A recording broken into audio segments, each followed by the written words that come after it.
Okay, especially if you find that it's getting to a point where it's really becoming unenjoyable and you're really starting not to like yourself and you're starting not to like what you are doing and what you are becoming. Those are clear signs that you are burning out and you need to take your foot off of the gas pedal. Understand it's okay to rest a little bit. Okay, I know that a lot of you out there take a lot of pride in putting in the work, especially when it comes to getting in the gym, getting yourself fit. You're making things happen, you're building yourself up. But I want to remind you to be careful of something called burnout. We all know what burnout is. So we're going to talk about that today. We're going to talk about the pace that you should be working out at, the intensity that you should be working out at, so as not to burn yourself out at the gym. And then we're going to relate that to the rest of your life. So what you do outside of the gym as well, because burnout is a thing both in the gym and outside of the gym. So this is Mark Johnson, your fitness ambassador from Bounce Pep, the youngest son of Bill Johnson. And I would just like to thank my subscribers as always for being subscribers. If you're not subscribed, please do so, and please like and please share this, especially if you know someone who is burned out or you think is looking like they're going to be burned out pretty soon. Go ahead, send this video to them, tell them to take a look. But we're going to start off with the gym. So the first question is, what frequency or what pace should you be working out at? This is a typical question that I get. And the answer to that, the short answer is there is no one answer. It depends on who you are. It's different for different people. So some people can literally work out every single day and they're okay. Their bodies are okay. They can handle it. Some people can work out more. There are people who work out 2 or 3 times a day. Okay. Their bodies can handle it. And they're on top of their diet and they're doing things in a way where they're taking care of their body properly and they can do it without burning out. And that's fine. And then there are people who can't work out as often. Maybe just take you for instance. Maybe you are someone who works out 3 times a week. And that's about what you can do. Well, guess what? That's fine. If you have determined through experience, through trial and error, that 3 times a week is about right for you, then that's the right answer for you.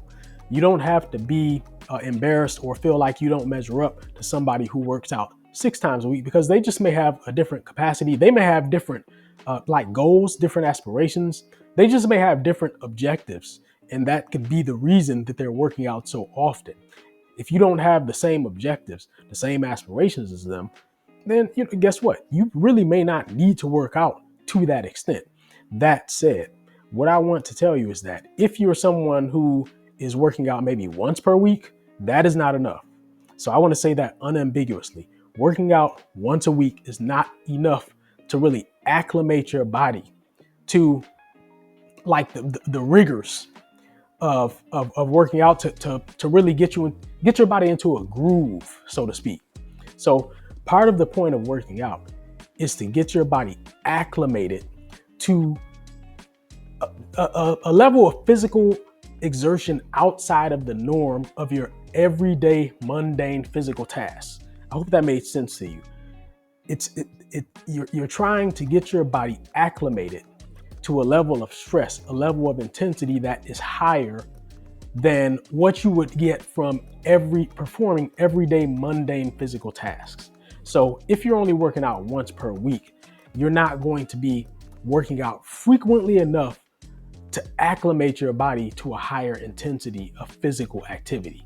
Okay, so I hope that makes sense to you. So I recommend that you work out at least 3 days per week. And if you can do it more often than that, more power to you. But again, there is no one answer for everyone. So you have to do some trial and error. One thing I will tell you is this: your body will talk to you. It will let you know when it needs to rest. Understand, your body will need to rest in order to function properly, in order to function at peak capacity. You're going to have to rest at some point. Some people don't need as much rest as other people. I don't know where you're at, okay? But you're going to have to rest sometime. You're going to have to give your muscles time to recover. You're going to have to give your brain time to recover. Rest is very, very important for your brain. Okay. If you don't have a brain, you can't work out. Okay. So keep your brain inside your head. Give it some rest. Okay. Let your muscles, let your joints, let everything rest so that you can recover, recharge. And then when you do go into the gym to work out, you have the energy and the vitality to really go for it. Okay.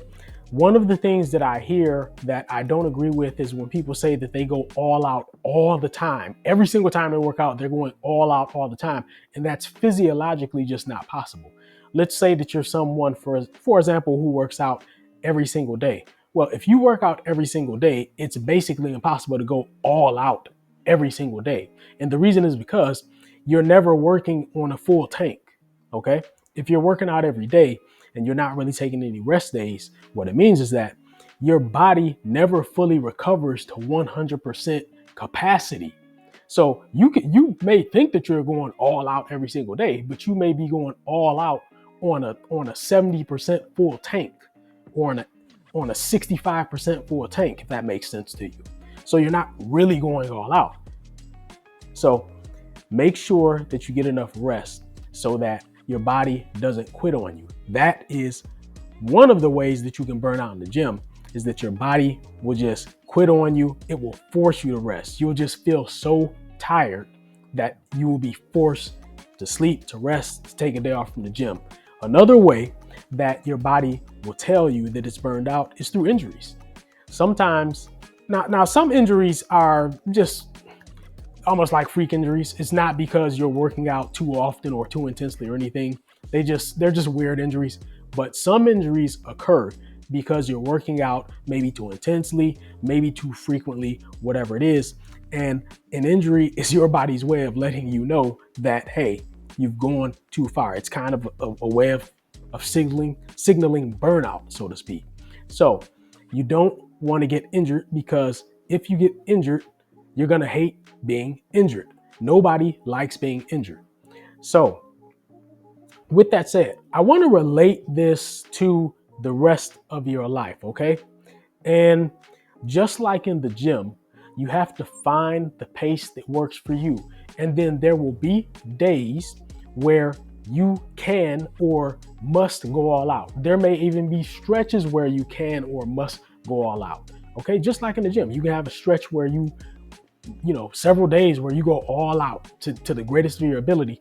But trying to do that every single time, again, you're never going to be working from a full tank. So you're not really going all out.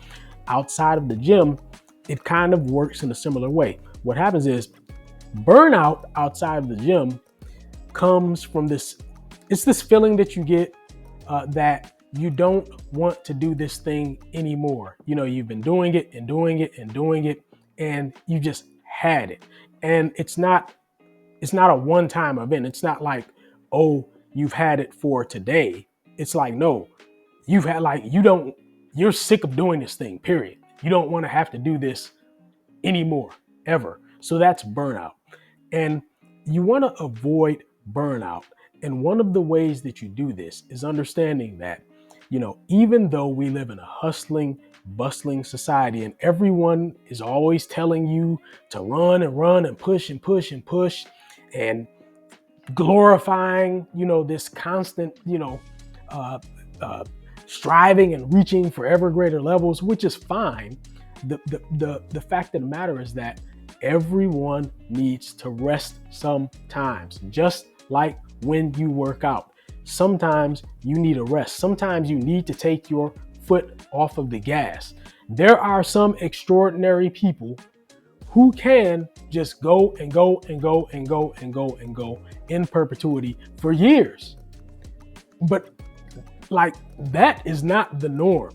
And number two, that also is not necessary for most people to be successful. We have to get out of this mindset that in order to be successful, you have to be working like some kind of a Tasmanian devil all the time. Understand that sometimes when you're going and going and going, hustling and pushing and pushing and pushing and pushing all the time, some of that effort, if not a lot of that effort, can actually be redundant. In other words, you're staying busy, you're doing a lot of things, but it's not really moving the needle. It's redundant effort. Okay, it's being busy for the sake of being busy, almost for the sake of being able to say that you're pushing, you know, for the sake of being able to say that you're hustling, you know. But that's not the point of effort. The point of effort is to actually make a difference, to move the needle and to get an actual result. So if you are simply pushing and pushing and pushing and pushing just to be pushing and pushing and pushing, that is going to be a big risk factor in burning out. And I'm here to tell you, you probably don't need to do that. Okay, especially if you find that it's getting to a point where it's really becoming unenjoyable and you're really starting not to like yourself and you're starting not to like what you are doing and what you are becoming. Those are clear signs that you are burning out and you need to take your foot off of the gas pedal. Understand it's okay to rest a little bit. If I can relate this to you to, let's look at it from a standpoint of money, for instance. When we talk about redundancy, you can see this in money. All right. Think about it. Let's say you're wealthy. Okay. Or you know somebody who's wealthy, but let's say that your income went from 10 million to 20 million per year. Day to day, you wouldn't feel anything. You could already do everything that you wanted to do at $10 million per year. So the extra 10 million is kind of redundant.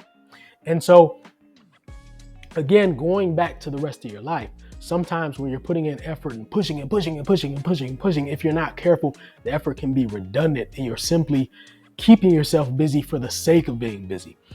That will burn you out. Okay. So always when you're working out, I want you to think about the lessons that you can draw from your workouts, because I'm telling you, it is so true.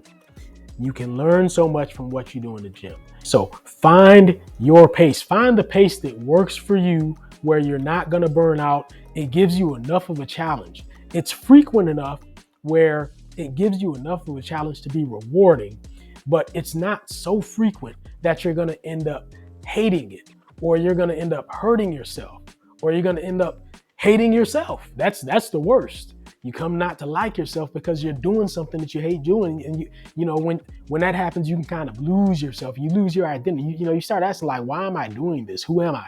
And you don't want to get so caught up in something for the sake of being busy that's the road that you go down. So I want you to take this with you, okay? Don't allow yourself to burn out. Have some self-awareness. Understand what you're doing. Monitor yourself. When you feel like you're starting to burn out, it's okay to pull back a little bit, take a little rest, regroup, recharge. All right. This has been Mark Johnson, your fitness ambassador from Bounce Pep, youngest son of Bill Johnson. Talk to you next time.